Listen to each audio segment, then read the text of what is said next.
Hi, shalom friends. I have a question to ask you. What would you do if someone very close to you was a drunk? Now, I'm not talking about an alcoholic. I'm talking about a real drunk. Actually, I don't even know if we ever saw a real drunk. I'm not talking about, your favorite uncle who drinks too much and talks silly words and thinks he's brilliant, says stupid jokes. I'm talking about a drunk who is so inebriated and so full of this alcohol, he basically loses touch with reality. He could be in the street, he could be abused, he wouldn't even know. Well, let me tell you a story of a great Talmud Chacham who had someone like that in his family. This is based on a midrash. So this great Torah scholar had a close relative who was a drunk. When he would drink, this goes back a long time ago, he would actually fall on the ground in the gutter. People would walk around him. Children were not very politically sensitive in those days. They would make fun. They would sometimes throw something at him. And this guy was so drunk, he was so out of it, he never even felt it. But the Torah scholar, who was his close relative, was really, really mortified. When the whiskey finally wore off, he pleaded, he cajoled, he threatened, he offered money, this guy would not get off the bottle. Until finally, the Talmud Chacham, feeling the shame of seeing his close relative in the gutter, did something very unconventional. He said to his close relative, I know you like the bottle, you like whiskey. I'll make a deal with you. Every day, I will buy you the 2 bottles that you usually consume on the condition you stay home. So if you want to get drunk at home. You're going to fall on the floor in your room. God forbid if you throw up, in your room. Spare me the mortification.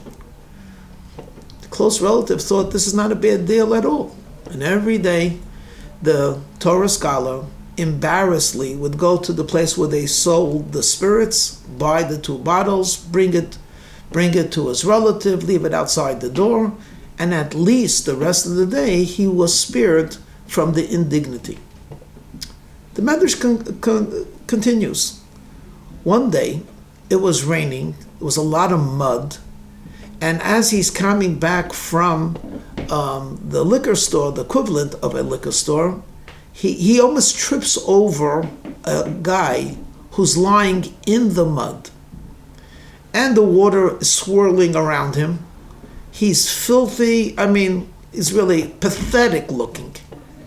And the Talmud Chacham takes a quick look, sees this guy is beyond talking to anyone, but suddenly had an idea.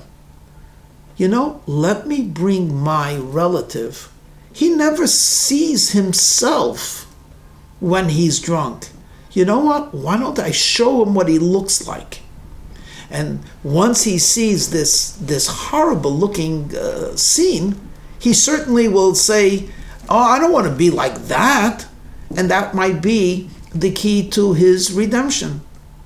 Knocks on the door, the fellow opens up with his red eyes and his bad breath, and the rabbi says, I have the bottles, but before I give it to you, I want you to walk with me somewhere, not far. Okay, just give me the bottle. He puts on his coat and he walks out, and the rain is still coming down, the mud is getting thicker, and there's a mound on the floor, and the Talmud Chacham, the Torah scholar, says to his relative, you see that? That is a human being who's lower than an animal. He said, really? Yeah, why don't you go over and look yourself? Sure enough, the relative goes, puts his hand, sort of shakes the person, looks at his face, says something, and comes back. Well, the Talmud Chacham saw a bit of a conversation. He was convinced that his relative must have said something to this fellow. So on the way back, he says, "Do you still want the bottles?" He said, "Sure." He said, "Well, what did you tell that guy?" He said, "I said to him, man, you're out of it. Where did you get such good whiskey?" Now, this is not meant to be a joke, though it sounds humorous in a certain way. The whole purpose of showing him this deplorable scene was that he should walk away with the message that the alcohol that he's ingesting is degrading himself, debasing himself, and literally killing him. And instead, what he saw was that it's possible to be so oblivious to the world through alcohol. This is what I want. Okay. To be perfectly blunt with you, why am I sharing it? Because God gave us a gift, a true gift, for maybe 14 months, and we're still in this time period, though there's what they call light at the end of the tunnel. During these 14 months or a year, we were confronting an illness, a virus, a pandemic. It completely changed the world, and I won't repeat what you know already, in terms of travel, in terms of business, in terms of schooling, in terms of relationships. Why do I call it a gift? Well, let's stop for a second. If the statisticians tell us, do you know that domestic violence went up? Do you know that depression went up? Do you know that children dropped out even more from society because they couldn't go to school and they didn't have friendship? Okay. What does that tell you? Is it true that staying home causes domestic violence? Or is it more accurate to say domestic violence exists? Marriages that are on the rocks do exist, but they're glossed over and overlooked because thankfully one or both of the spouses do not see each other. But when they're forced to confront one another, that's when the underlying problems come to the forefront. Is it true that if a kid does not go to school, he has suicidal thoughts? No. If children have suicidal thoughts, not going to school will exasperate those thoughts. But not going to school does not create those thoughts. If we talk about people drinking more, is it because they're home more and they couldn't go to work? No, they have a drinking weakness, which was intensified through this pandemic. Now, I'm not minimizing the problems. I'm merely pointing out that this period of time has brought to the forefront a lot of failings, a lot of weaknesses that we are presently encountering that were always there. And it's as if to say we were given a glimpse of what needs to be fixed. In fact, I will go one step further. There was a time when, in the late 20th century, and certainly early 21st century, when all problems would be solved through science.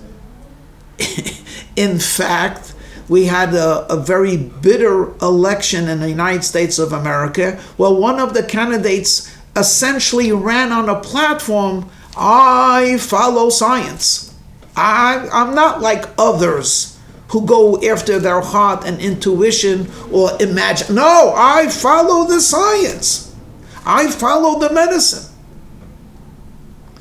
And we do follow science, and we do follow medicine, and we realize that with every cure, there's a side effect. And we're still not out of this. In fact, if you just simply compare and contrast the messages of the great scientists and medical professions of 14 months ago, and then 9 months ago, and then 4 months ago, and then 4 weeks ago, you will see some major shifts, which is not to imply a deficiency in science, merely to point out science does not know everything. Medicine does not know everything. Technology is not the cure for all, and the way that the modern family, or lack of it, is not the way to go. So we could look and see the drunk and go one or two ways. We could say, this is an opportunity to throw away the bottle, or this is a way to get deeper. Where did you get that bottle from? We could look at this pandemic as an opportunity to right what's wrong and to realize where science cannot help us. We have to work on the soul or the psyche. Or we could say, you know what our problem was? We didn't have a vaccine. Let's go more into science. Let's believe more into the medical thing. In other words, the problem was that we didn't do enough science.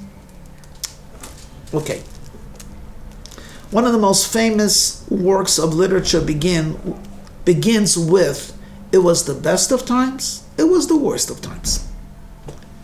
Right now, we are living in the best of times and the worst of times.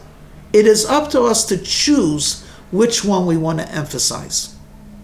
So now we bring it back to a person like myself. I'm a rabbi. Is the situation in the Jewish world better or worse than it was 20 years ago? Well, you could choose to look at there are more rates of intermarriage, there is less synagogue attendance, the JCCs, the Jewish Community Centers, are not as filled as they used to be. There seems to be more apathy and alienation than ever before. And you could also look at the intensity and the vibrancy of Judaism has never been stronger. Never. There are more people studying Talmud than ever before in Jewish history. There are people all over the world which are daily studying and daily taking observance. And if they're not sure, they go to Rabbi Google. And in fact, I would go so far as to say, never has there been more human beings on planet Earth that respect and admire the people of the book than ever before in human history. And yet we have enemies. Best of times, worst of times. Both. Our job is to emphasize and accentuate the positive. We saw the power of a family during this time as never before. We saw the importance of community as never before. We saw both the power and the importance of medicine and science as never before.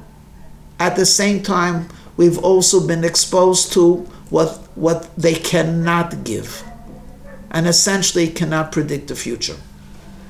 I will give you a prediction though, and that is that the Mashiach will come imminently, and then he will actually show us that the secular year of 2020, which people have jokingly referred to as the year that was not, was perhaps the most productive year in human history, because it exposed both the weaknesses that we have to strengthen. Kids are not happy going to school. Kids will be happy going to school and feeling meaning in life. Marriages are not good because two people are out working. Marriages are good when two people respect each other. And I could go on and on. It was the most productive year in the world because it showed what has to be strengthened, and with God's help will be strengthened. Let's hope and pray that the Mashiach comes really soon so we could truly see that it was the best of times and presently we are living in the best of times. Shalom.